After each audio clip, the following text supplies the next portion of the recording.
guys, it's your Malaysian girl, Jean here. What you're hearing is not your neighbors are doing renovation. It's actually my neighbors doing renovation.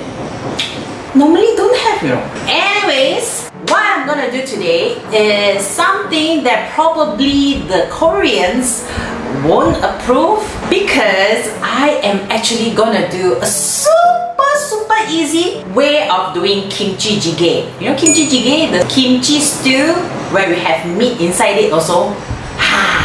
That one. I'm gonna call it Kimchi Jjigae. Inspired by all the noises the renovation is happening. So why I was saying that Koreans probably won't approve this is because it's actually a shortcut, okay? What makes the Kimchi Jjigae so sedap is actually the broth, of course, also the main ingredients like Gochujang, kimchi, and the choice of meat. The authentic Kimchi Jjigae recipe actually uses daikon, which is radish, dried kelp, and Korean anchovies that is usually quite big size, or like this big one. They're gonna cook it up and make it into a very umami, very flavorful broth, and then they're gonna cook the Kimchi Jjigae. Please subscribe to my channel and click on the bell so you get notification when I release new videos. You can also follow me at Jimmy Studio in Instagram because I'm pretty active in there and I post all kinds of stories. You can check it out lah. Anyhow, let's get started. Well, usually when you buy the spring onion, it comes like this, right? I mean, for Malaysians, Singaporeans, usually comes like this. Now we're gonna use the green part for garnishing.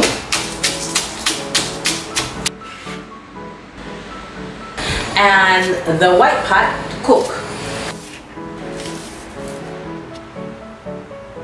We're gonna use Holland onion also. What I'm cooking right now is for 2 person, and 1 whole Holland onion is too much. So only half, and then just cut like normal. Okay, this is very important. Gochujang. Whenever you're gonna scoop out your gochujang, you make sure your spoon is dry and clean so it won't spoil the entire paste lah. This one is pretty dark because it's been a while, but as long as there's no molds, it's still okay to go. Even though it's dark color, some even dry up or black in color. What you do is just scoop up the top, you know, that is dry or super black in color, and you can still use. I got this information from Google.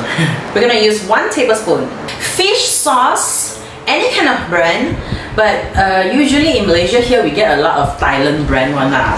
Well, it's fine. For me, it's a great substitute to replace the broth of the anchovies, daikon, and kelp. Well, ain't nobody got time for those things, so this is my secret. No salt at all this. Okay, let's talk about protein. You can use boneless chicken, beef, or pork. I'm using pork shoulder that I've sliced up because it's less fat lah. I see a lot of Korean restaurants that serve with pork belly or beef stripes. So do the same with your choice of meat, okay? Slice them up. I'm also adding in Enoki mushrooms. Usually you don't have to wash, but after chopping off the roots, I still rinse it, wash it a bit lah. Next, half cup of kimchi that the brine is separated by squeezing the kimchi kao. You should have about 2 tablespoons of the brine, okay? Then chop up or scissor up, like me, the kimchi into smaller pieces. Cooking time. Heat up 2 tablespoons of sesame oil, then stir fry 1 tablespoon of minced garlic until you can smell the wonderful garlicky aroma. Then you add in the white part of spring onion, stir fry a little bit, and then you add in chopped kimchi. Next, the protein, the meat lah. Then you stir fry, and then the gochujang, which is 1 tablespoon as I mentioned earlier. Okay, making sure that the gochujang is coating every piece of the meat. Next is to season the meat with a tablespoon of fish sauce and a few dashes of white pepper, and then saute, stir fry like that lah for sekejap, for a while. Next, put in the Holland onion and 500 ml of boiling hot water, so you don't have to wait for the water to boil lah, basically. Not forgetting the kimchi brine, 2 tablespoons that we have saved earlier. You mix them up and then just cover it up and let it simmer for about 3 minutes, and then you can add in the enoki mushrooms. I add on a block of tofu as well. You can use the Japanese smooth tofu as well. I used that before. It's super delicious too.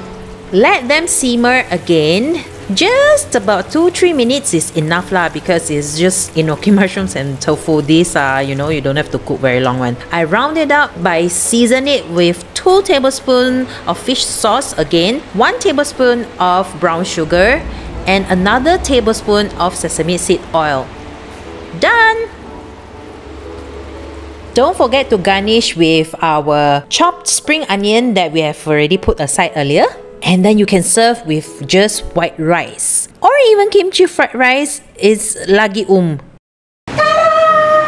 So everyone, this is my shortcut version on Kimchi Jjigae. Whoa! If I'm not shooting and everything, this one can be done like 15-20 minutes. Whoa! This one look like a restaurant one, right? Wow, my saliva oozing out like crazy.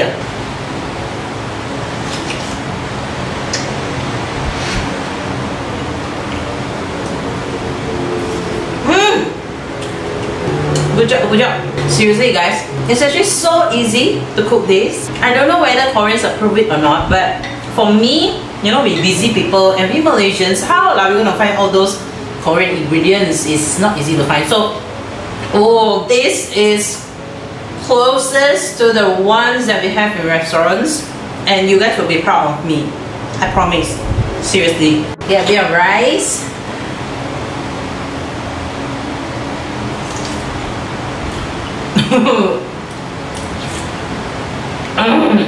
That's all for this time. I hope you guys try this out and approve your Malaysian gochujang. Grrr, dong dong, kimchi jjigae.